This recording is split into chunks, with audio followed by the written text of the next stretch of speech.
Hey fellow workers, my name's Kim Siever. Welcome back to my channel. Last week, I was diagnosed with autism. When I announced it on social media, one person asked me to speak about the process I took to get my diagnosis. So here we are.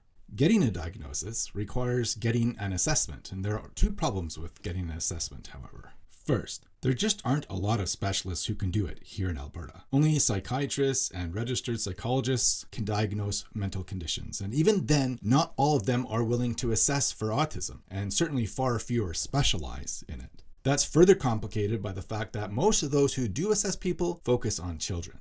Second, it's cost prohibitive. For some unfathomable reason, assessments aren't covered by Alberta healthcare. Not even my private health insurance covered it. And most practitioners I found charge between $2,000 and $3,000. Who has that kind of money lying around? Don't they know autistic people are poor?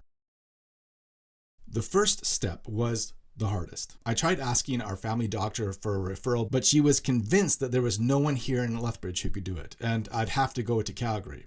So I had to do the research myself, and that's how I found out how expensive it is. One frustrating part about the information gathering phase is that not everyone publishes their fees on their website, so you have an initial consultation, which can take up to an hour, only to find out that they'll charge you several $1,000s. There also doesn't seem to be a list of currently practicing autism professionals in Alberta. If there is, it's not easily located. I ended up scrolling through a bunch of websites trying to track down specialists and asking professionals I knew for referrals. After several months, I finally found a handful of practitioners who assessed adults, but they were all out of reach, so I figured it'd be a long wait. But then, in March, I was talking to someone who mentioned two local practitioners who do assessments. I brought those names to my doctor and asked for a referral. She said she'd leave it with her nurses. I got a phone call not long after my appointment with my doctor, and the nurse I talked to said they couldn't make the appointment for me for some reason. I had to do it myself. So I reached out first to Dr. Janice Sutherland at the Memory Clinic, which is located on the University of Lethbridge campus. Her clinic told me they do adult assessments, so I booked a free initial consultation. I contacted Dr. Sutherland during the first week of April, and my initial consultation was the first week of May. At the consultation, Dr. Sutherland got to know me a little bit and conducted a questionnaire. After she tabulated the results, she noted that my score was above the threshold for being assessed. My assessment was just 2 weeks later. It lasted over 2 hours, and Dr. Sutherland conducted several tests, both for autism and for other conditions such as ADHD, anxiety, depression, OCD, and sociopathy. A lot of the questions revolved around childhood, interacting with others, and my behavior. Because I'm in my 50s already, she skipped the neuropsychological evaluation she normally does, as she doesn't think it would provide me with any useful information given that I'm not in school. At the end of the session, she concluded that I definitely had autism. However, she was going to go through all the questionnaires and her notes and compile it all into a comprehensive report, including recommendations. We don't have an appointment set to follow up on the report, but she said it would take a week or two to put it together. I haven't paid for the assessment yet. She said I could wait until our follow-up once I have the report. And I don't know what the final price would be, but I do remember her saying $600 during our initial consultation, which is far more affordable, but could still be out of reach for a lot of people. That being said, Dr. Sutherland did indicate that she's willing to take payments in installments, but I don't know how flexible the schedule would be. So that's my journey into getting tested for autism. Hopefully that's helpful for some people. Being diagnosed with autism, just like when I was diagnosed back in 2018 with ADHD, really explains a lot about my life growing up. I struggled a lot with making friends, but I always attributed that to the fact that my parents moved around a lot when I was young, so I was in a new school every other year. I was often the new kid. I still struggle making friends. In all honesty, I don't have any friends. Not in any real sense of the word. No one phones me or chats with me just to see how I'm doing, certainly not regularly. No one wants to hang out with me regularly. No one shares their struggles or fears or secrets with me. Well, no one I'm not married to. But I'm not complaining. I'm just observing. I really don't care if I have friends. I'm totally fine just hanging out at home. I mean, I do things socially with people, but a lot of it is because I'm president of a local charity that organizes these events. I probably wouldn't be doing these things if I wasn't.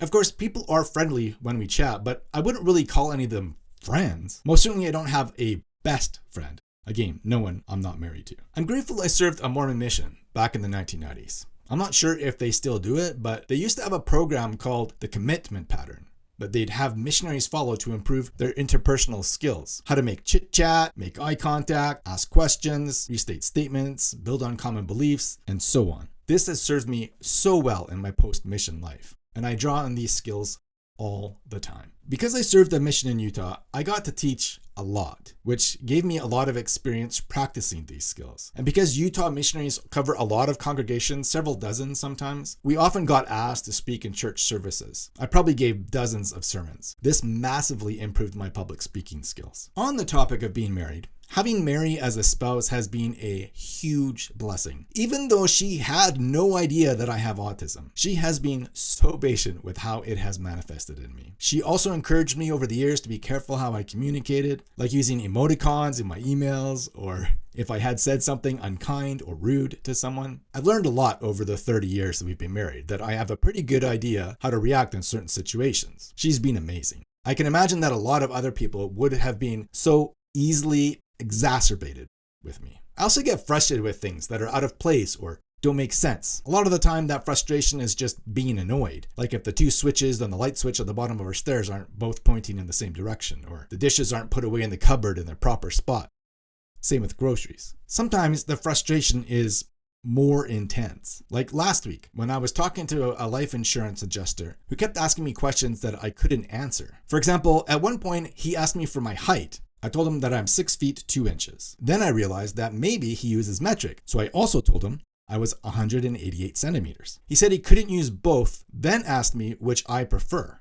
This is the thing that neurotypical people don't seem to understand about autistic people. We take things literally. So when you ask me whether I prefer my height as imperial or metric, and I actually have no preference, that's what I'm gonna say. But then he kept insisting that I had to pick and to tell him what my preference was. We went back and forth on this for several minutes. I finally asked him which option came first on the form, and he said imperial. So I told him, well then let's just pick the first one. Later, when I disclosed that I had a lump in my breast, it wasn't cancerous and has been gone for 20 years or so now, he wanted to know when it was. I knew that we had gone to a family reunion in the summer of 2004 and that I had been examined prior to that. So I told him it was before August 2004. So he assumed that meant July. I told him that it might have been July, but I couldn't say for sure. For all he knew, it was January. Then he told me that I had to pick. But I couldn't pick since I didn't know when I was tested and certainly didn't know when I first noticed the lump. We went back and forth again, his insisting that I had to be specific and my assuring him that I had no idea, that it was over 20 years ago and I no longer remembered. Finally, I said, okay, I'll just randomly pick May. Then he had the gall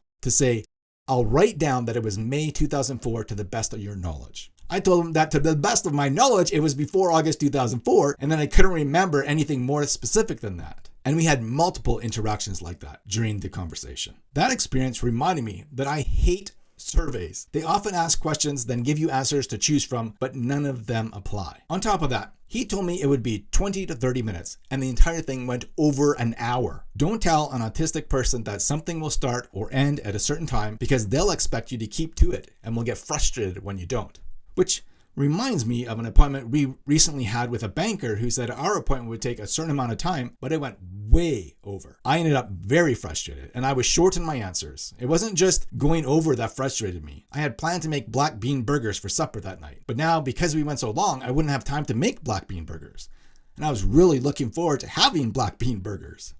Speaking of being short with something, I've often been described as intimidating or unkind, and the people who label me as such do so to Mary, not to me. People have complained about my emails being too short, or being anal about grammar, or being argumentative, or interrupting, or not talking in social situations. Over the years, I've learned to write in a way that's less pithy. I got paid to correct grammar. I argue a lot less now, especially if it ends up becoming circular. I interrupt a lot less, although it gives me a little anxiety bottling it up inside. And I'm a little better at initiating conversations. I still have a tough time talking to someone for the first time though, especially if I have to start the conversation. Once when I was a teenager, I was on my way home from visiting my maternal grandparents for a week. The Greyhound ride back to Regina was about 3 hours or so, and I was seated across from a girl around my age who I thought was cute.